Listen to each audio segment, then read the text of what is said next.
Hey, we're Dance Gavin Dance. And you're on Rock Forever Magazine. Hey guys, it's Tori from Rock Forever Magazine, and I am here right now with Dance Gavin Dance. How's it going? Woo! Fantastic. Great. Couldn't be better. It's really interesting setup here because you're in Orlando right now, and we've got this crazy dance party music. So anybody, if you can hear that through YouTube, I'm sorry. It's going Sorry. down. But anyway, you guys are enjoying your time here anyway? Yeah, always. Of course, I was born here, so. Really? Wait, is that for real? For real, yeah, I was born Oh, here. no way. So you're back home. Yeah, pretty much. Okay, now we're going to start with some finish a sentence for you guys so each of you can answer these. Now, the first concert you ever went to was... You're grinning. This has to be good. County Crows and Wallflowers. Nice. I fell asleep. I was like 5. How do you fall asleep at a concert? I could sleep through I mean, anything. that's and it amazing. started at a young age. I remember I was in probably 2nd grade, and my mom took me up front to while the County Crows was playing. My mom was like, "Come on, let's go." That is Nice. so funny. What about you? My first concert was System of a Down, Incubus, and Mr. Bungle and Puya. And it was awesome. That's amazing. You're never going to forget that one. actually That's a pretty rad show. awesome. It was a really good show. All right. And now the best prank you ever witnessed was... Best prank. I mean, you live on tour. I mean, being in such close quarters, you have to have at least one prank. You know, and I know that there's. Oh, last tour we were in Europe. Okay. And Tillian, our singer, Uh-huh. he rode with Closure in Moscow for the night. Uh-huh. You remember? You know, where I'm Yeah, going yeah, with this. okay, okay. And they show up to the venue, and Tillian was supposed to ride with them Okay. in London. Uh-huh. And they get to the venue the next day, and they're like, "What do you mean he was supposed to ride with us?" We never picked up Tillian, and it rode though for like an hour and a half, and we were all like, fine, because for the first half hour it was like, nah, you're full of shit. But then Right. it actually finally got to the point where we're like, oh shit, they never picked up Tillian. Oh my gosh. No, he Wait, was there, and then he walks into the room. I was so going to it's- say, so he ended up showing up.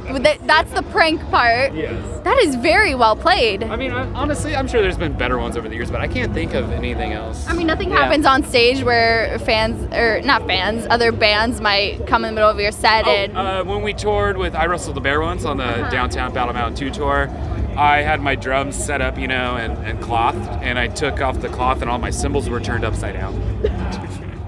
That's kind of fun. Yeah. That's a good one. That's a good one. Now, one fun fact fans might not know about you is any secret talents or I like anything.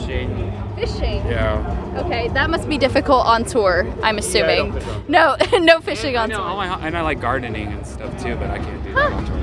I have a really nice front yard. That's the first I've heard from a band member, fishing and gardening. There we go. What about you? I paint, but I feel like some of the fans might already know that, but yeah, I do that. I didn't know, so it counts. Okay. It counts. And now, before you go on stage, you always... Do you have any pre-show rituals? Yes, I do warm-ups, and then I change into my smelly show clothes, which I never wash. Please tell me you're not wearing them now. No. Or else I have to hold my breath for the rest of the interview. I change out of them. I eat some raw honey, and I do some sort of stretches, and it makes me feel like everything's gonna be okay. Wow, Yeah. that's beautiful. What about you? Anything you do before it's Honestly, I don't have much. I have like a couple like routine stretches I do. I don't like to drink or like get drunk before we play. However, I do like to have like one beer before we play. So usually I have a beer, just kind of chill. There you Yeah, go. And now, last one here. If you could take over anybody's Twitter account for a day, it would be... Any good Twitter accounts you'd like to completely Maybe the White ruin? House, do they have a Twitter? Yeah. Do they really? I know the president. Obama's account? I don't know. Yeah. And what kind of stuff are you going to post? I mean, you could cause some there's mayhem. false alarms. I don't know. Yeah. Nice. We need to make this happen. Yeah. I mean, if anybody needs a Twitter takeover, Right. they're here. And now, for anybody who doesn't know Dance Gavin Dance too well yet, what is the number one thing you want them to know about the band? We'll always make a good album. Always make a That good is album, true. and the name doesn't necessarily translate to the music. Right. So, what do you think the name translates to then? Because I'm a little curious. I'll never forget this when I first ever got like one of my first like checks that was like from Dance Gavin Dance. I went to my bank and I turned it in and they're like, "Oh, so are you like a ballet dancer?" What? So, you don't look like a ballet dancer. right, but the name, they thought it was like a dance company or something. So, Or like dance music or something. No, completely different thing here. Okay, well, yeah, everybody should know that right off the bat. Not a ballet company. And you have a new album, Acceptance Speech, out right now. Incredible album. But how do you think this album compares to your previous releases for anybody who may not have heard this one yet? I think it incorporates a lot of the stuff we've done before and gives a little bit of new taste of what maybe is to come. What's to come? Does that mean you're thinking about new music already? Is that what it means? We are, yeah. Always. Okay. We are always, This yeah. record, like, when the music was written, we had no idea what to expect with Tillian and John and how Right. they were going to work together and how it was going to go. And now that we can hear, all the better songs off the record, and we can get kind of a better general idea of what Yeah. type of. It's not like we're going to change it very much, but it still gives. I guess you get used to working with each other. Right. It basically means we're comfortable with the lineup we have, and then the next record potentially, or at least we think it will be, is going to be better because we now have a more developed chemistry that we've established with the last record. Going to the new one. Well, I'm not going to get too excited about new releases because I'm still stoked about the new album, but good to know you're thinking about it already. But what inspired you guys musically and lyrically on this album? Anything in particular? I feel like I get that question is actually really popular. Everyone wants to know like what inspired you, and it's just anything and everything. Life, just experiences, anything that's going on. Just draw from what's going on in your life, and then fuel it into the album. So nothing really specific, not like a specific writer or movie or artist, or nothing pinpointed, just a wide range of different things. So. You were gonna add something. You look like Oh you were no, gonna add something. I don't know. I just wanted to be better than the last records. Right. Yeah. Same here. Was there any music in particular you were listening to while you were working on this album that might have made its way? I always listen. My favorite band's Sigur Rós, which is, I don't know if you're familiar with them, but they're from Iceland, but it doesn't really translate whatsoever to how this band is. So. You were supposed to say your favorite band was Dance Gavin Dance, though. Right. I've caught you. Well, now it's Dance Gavin Dance. We had a misprint on some of the albums where on the side it said Dance Davin instead of Gavin. We just noticed it today. So- Yeah. Well, fans get exclusive copies. Whoever got those. It's a special edition. That's what It's I was not- saying. yeah. I was like, well, maybe this will, our record label, they were all bummed and mad that we even said stuff publicly about it. Right. But it's cool. I think if I had a record and it had a misprint on it, I think that's kind I of mean, tight. that is special for sure. And you guys on your album covers have a very distinct style with every album cover. So what inspired this one in particular? Was there anything you were trying to convey with that? Well, we used this guy named Matthias Adolfsson. He's from Finland. And basically, he just, we said the name of the album was Acceptance Speech, and we wanted him to use some of his signature characters and the robot theme that we had going on through the previous records. And he put the robot on this little podium, surrounded by all these animals, kind of disinterested in what was going on. And I guess it played into sort of maybe our band kind of we're very serious, but at the same time we have a good sense of humor. So there's like elements of like balancing satire with just being just kind of being epic and wanting to take things seriously. So it's that dichotomy or duality, I guess. Is there any sort of metaphor behind this with the, like you were saying, with the podium and then everyone's disinterested? Is there anything behind that, or was it just for fun? Just for fun? No, I'm thinking too much into this.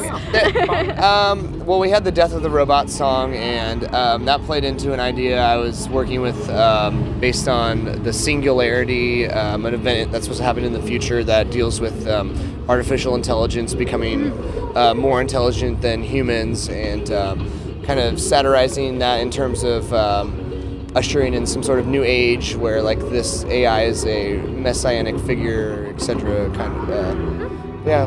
Well, that is very interesting and very well thought out. The story behind the song Demo Team.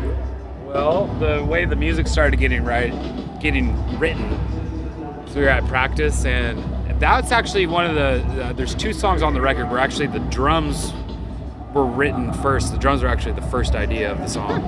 And so like at the beginning of that where it's that weird like dun, dun, dun, like I was just totally messing around and like we were just screwing around, and then they started playing along. We're like, oh shit, like that's kind of hard. We should maybe keep that going. And then the title Demo Team. What movie is that from? It was Tim. Tim. I actually don't know the story. Yeah, behind our the bass name player of the title. Tim. Well, when we write songs at practice, before lyrics, we give it a working title. Okay. Sometimes it's rare, but the working titles will stick and stay on the record. Most of the times they change. But Demo Team's one of those songs where the working title actually stayed with it. So. And what about the lyrics for that song? I think that we played on a little bit of maybe some of the cliches within the genre of cutting and splicing of the screaming vocals and going into the heavily auto-tune part. So there's some sort of references to masturbation in the song and just kind of playing upon the idea of that nod your head groove into the standard sort of structures, and then later in the song it kind of turns that on its side and then comes back towards it. So there's a little bit of ambiguity there, but at the same time there's definitely some humor mixed with the seriousness that I guess our band's kind of had running through since the beginning. Yeah. Well, you guys have had some recent shuffles in the lineup. We're not going to go into detail about that, but do you think having these new members has influenced your style of music at all? Yeah.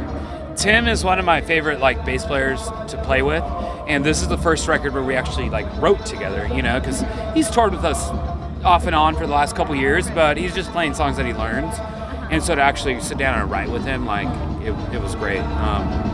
And obviously, Will and we write together all the time. So, with this project and our other projects. So. What about the lead singer situation? Do you think? Your turn. I guess this time around, Tilly and I worked together very closely, more so than previous combinations, and we definitely wrote lyrics separately, but we also wrote lyrics together, and we helped each other out a lot, and it was a lot more collaborative than usual, and I think you can see that on the record. And then at the same time, we do also have the songs that I guess we're known for where the lyrics don't go together at all. So we have that variety of the old and new.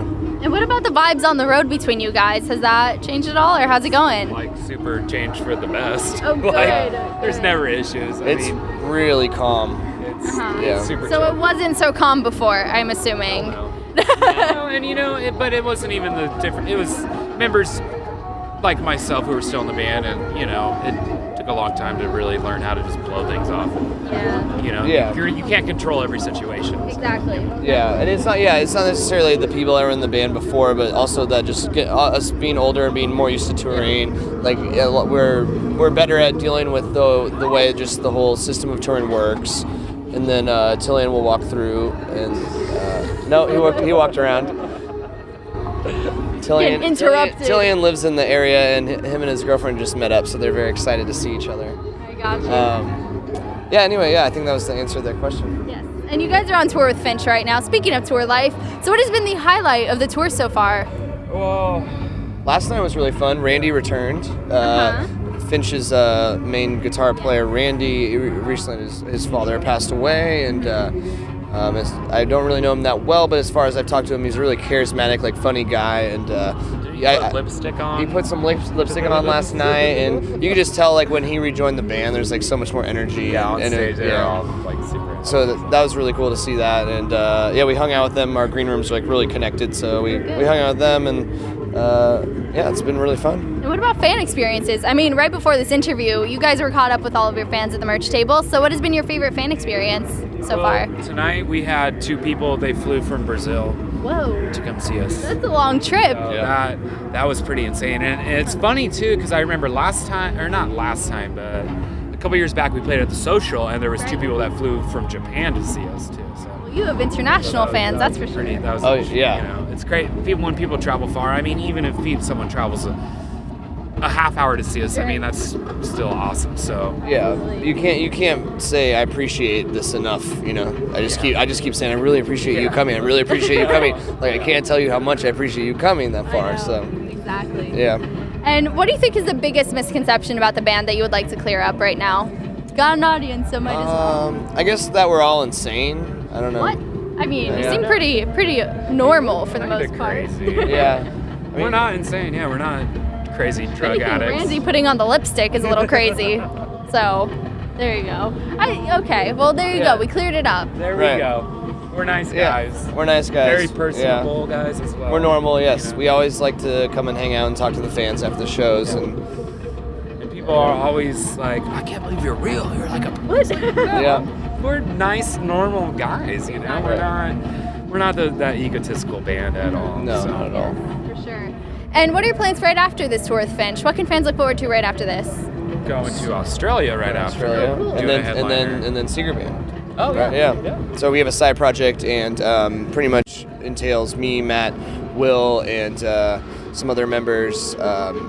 Jordan, who used to play with us, and then a new guitar player named Martin. Played in my band before. Before that, Dance Gavin he also did some guest guitar on Acceptance Speech, and we're writing just like kind of, I guess, a heavy metal kind of experimental record, and then we're gonna do that as a side project, and that will come out, and then probably start thinking about some new DGD tunes, and then go into maybe a spring tour. So Awesome. So you guys are thinking about new music early. Oh, yeah. And we actually got fan questions asking about Warped Tour 2014. We're submitted, so we'll see what happens. Yeah, they confirm around December, January. So we don't know yet, but we'll find out. But yeah, we're all about writing new music, and that's what we're good at. We can keep making them albums. Yeah. Oh, and anybody wants to follow you guys on Twitter and Facebook and find your music online, where can they go? Well, you can go to facebook.com/Dance Gavin Dance, or you can go to Twitter @DGD the band, and you can follow me at John Mess. And I'm at Matthew_Mingus 916. Yeah. Great. Well, thank you guys so much for hanging out. It has been really great talking to you both. And everybody watching, make sure you check out their album Acceptance Speech. You could get a copy on iTunes right now. And while you're at it, subscribe to our channel for more interviews. And I'll see you next time. Bye. Bye.